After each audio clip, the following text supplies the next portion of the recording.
Who's ever had like a really meaningful conversation, one where somebody spoke to you, something happened, and you feel like your life changed after that point? Who's had one of those sort of conversations, one of those sort of meetings? This is what happened to me. So I was in my early 20s at this point, and I went to get my haircut at the local hairdresser's salon.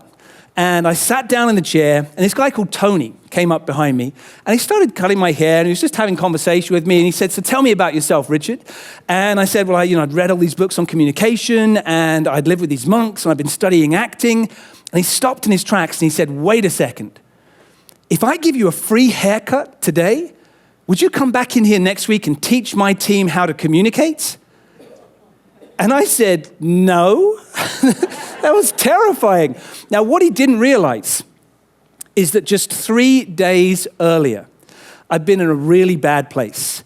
My friends and family had kind of given up on me. They felt that I had fallen by the wayside. They'd all gone off to be doctors and lawyers and bankers and various things. And they said, "What are you doing living with monks and reading these books?" They said, "Go and get a real job." And so I had gone to a recruitment agent, and I spoke to them and said, "Hey, I'm passionate about communication, and maybe there's something for me in sales and marketing." And they said, "No.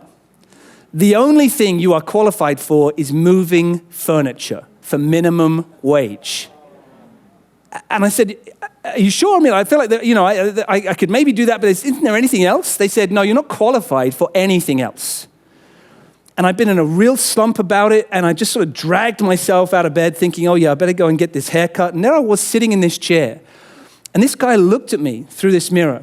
You ever have a conversation with your hairstylist where they look at you, they're looking through the mirror back at you, and you get this intense connection with them? He had these piercing blue eyes. He looked at me and he said, "I believe you can do this, Richard. This is meant for you."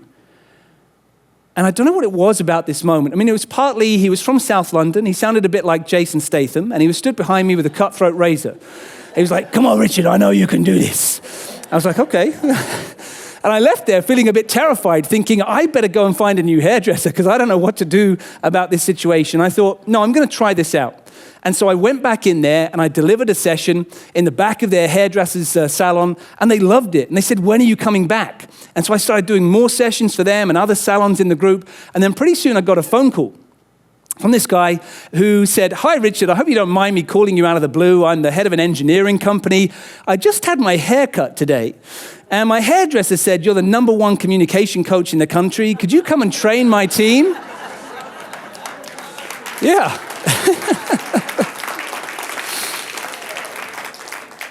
And then he said, "How much do you charge?" And I thought, I charge a free haircut. How's that going to work with engineering? And so I spoke to him. I said, "Hey, this is how much." And he was like, "Wow, we would have paid you 10 times that. Yes, please come and train our team."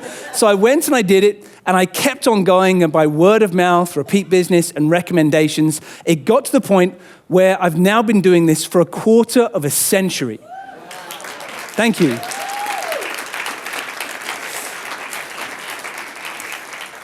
And I've done this in 46 countries, working with people all over the world, over 150,000 people who've attended these events and worked with me on this.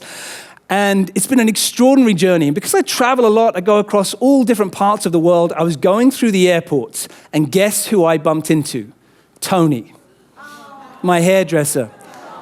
And there he was. He was going off on a flight with his family, off on a holiday, and we sort of said hello and so on. I said, just before you go, can I get a picture of you underneath this sign?